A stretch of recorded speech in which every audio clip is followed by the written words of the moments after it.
कांग्रेस भ्रष्टाचार में आखंड डूबी हुई है। इसकी कहानी भ्रष्टाचार से प्रारंभ होती है और भ्रष्टाचार पर जाकर के खत्म हो जाती है। ये तुष्टीकरण के आधार पर चलते हैं। मैं आपसे कहना चाहता हूं, कल कह रहे थे कि भारतीय जनता पार्टी का कार्यकर्ता कांग्रेस वाले कह रहे हैं कि ये तो जहां जाते हैं मां अपनी बात को ऐसे रखते हैं। अरे ऐसे रखने की चिंता हमें इसलिए है, हम वही बात कहते हैं जो करते हैं, और करते हैं वही कहते हैं, आपकी तरह नहीं है। मैं जयपुर शहर के भी कागज लेके आया हूं। मुझे पता है कि आपने कहां किस किस काम की घोषणा की है और आज तक वो काम नहीं हुए हैं।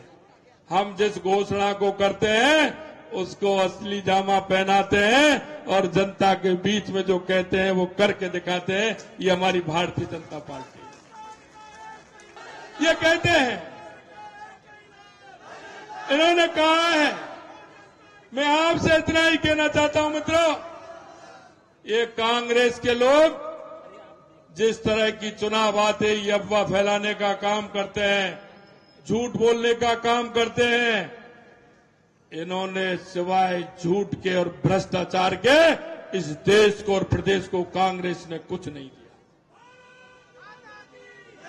कांग्रेस भ्रष्टाचार में आखंड डूबी हुई है। इसकी कहानी भ्रष्टाचार से प्रारंभ होती है और भ्रष्टाचार पर जाकर के खत्म हो जाती है। ये तुष्टीकरण के आधार पर चलने वाले हैं, ये तुष्टीकरण के आधार पर चलते हैं। ये ने जो भ्रष्टाचार तुष्टीकरण के आधार की एक सरकार, आपने देखा होगा पिछले दिनों जो सरकार थे उसने राजस्थान के अंदर किस तरह की काम किए थे। हम उनसे कहना चाहते हैं, हम चेतावनी भी आपको देना चाहते हैं और कहना भी चाहते हैं, आपने जो काम कराए आप भी ले आइए। आपने कितनी छोटी घोषणाएं की हैं, आपका पूरा का पूरा चिट्ठा राजस्थान की जनता को जहां हम जा रहे हैं बता रहे हैं कि किस जिले में आपने कितनी घोषणाएं की हैं और कितने काम आज तक प्रारंभ नहीं हुए। ना उनकी बात मैं क्या करूं, उनकी वित्तीय स्वीकृति की क्या चले, अभी उनकी प्रशासनिक स्वीकृति नहीं है और घोषणाओं के अम्मार लगा दिए।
कल की घटना जो प्रयागराज की हुई है वो दुखद है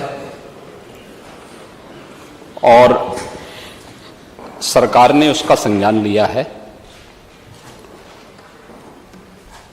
और मैं इस पूरे हाउस को इस बात के लिए आश्वस्त करता हूं कि जीरो टॉलरेंस की नीति के तहत सरकार जो कार्रवाई अब तक करती रही है उसके परिणाम भी बहुत शीघ्र सामने आएंगे, कोई संदेह नहीं होना चाहिए। लेकिन जो ये अपराधी हैं, जो ये माफिया हैं, आखिर ये पाले किसके द्वारा गए हैं?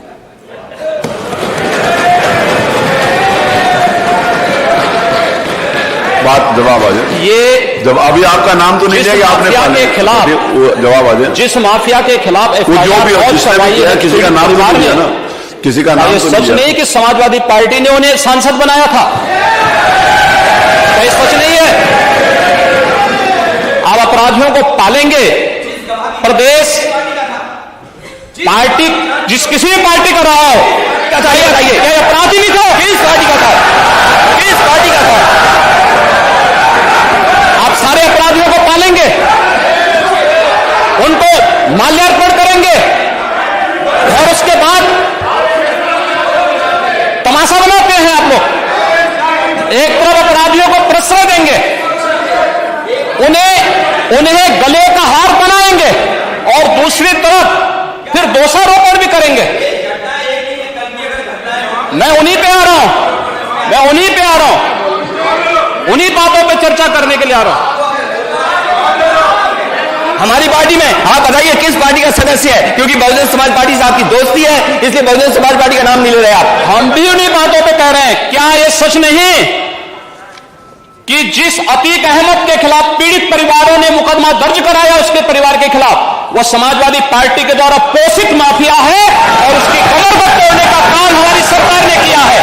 और फिर मैं कहता हूं इसी इस माफिया को मिट्टी में मिला देंगे। सरकार किसकी है?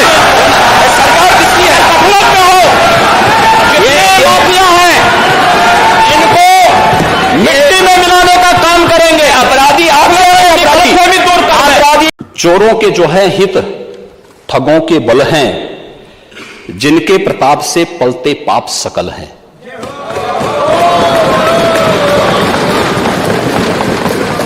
जो छल प्रपंच सबको प्रश्रय देते हैं या चाटुकार जन की सेवा लेते हैं, यह पाप उन्हीं का है।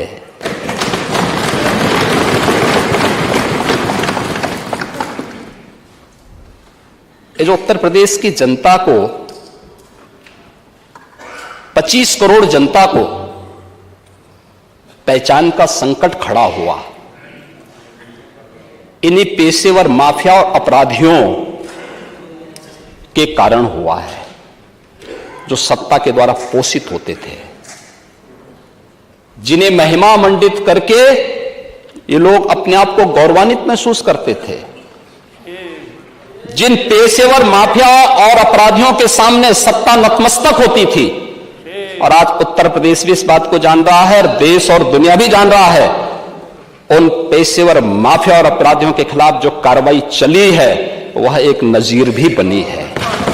आभारी हैं आदरणीय प्रधानमंत्री जी के, महामहिम राष्ट्रपति जी के, 17 केंद्रीय मंत्रियों ने, 5 राजदूतों ने, 4 देशों के मंत्रियों ने और 25,000 से अधिक डेलीगेट्स इस पूरे अभियान के साथ जुड़ करके सफलता की एक नई ऊंचाई तक पहुंचाए और तब जाकर के लगभग 35 लाख करोड़ रुपए के प्रस्ताव उत्तर प्रदेश को प्राप्त हुए।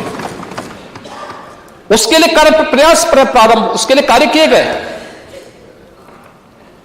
उत्तर प्रदेश ने कुछ दिया, सुरक्षा का माहौल दिया, उत्तर प्रदेश ने एक मैसेज दिया परसेप्शन का, इंफ्रास्ट्रक्चर दिया, सेक्टोरियल पॉलिसीज बनाई, दुनिया को बताया।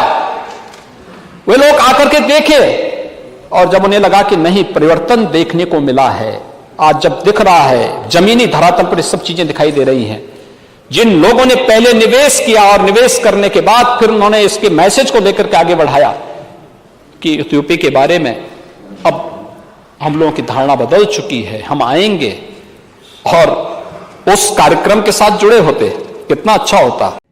सुशासन की पहली शर्त है सुरक्षा, कानून का राज, और कानून के राज के लिए आवश्यक है कि हमें हर हाल में बल के इकबाल को बनाए रखना है, हर हाल में बनाए रखना है। एक कॉमन मैन के प्रति हमारा व्यवहार अत्यंत ही मित्रतापूर्ण होना चाहिए, सद्भावनापूर्ण होना चाहिए, लेकिन अपराधी कोई भी हो, कानून के साथ खिलवाड़ करने वाला व्यक्ति कोई भी क्यों ना हो, कितना भी बड़ा क्यों ना हो, उसके साथ जीरो टॉलरेंस की नीति के तहत उसे कानून के कड़घरे में खड़ा करके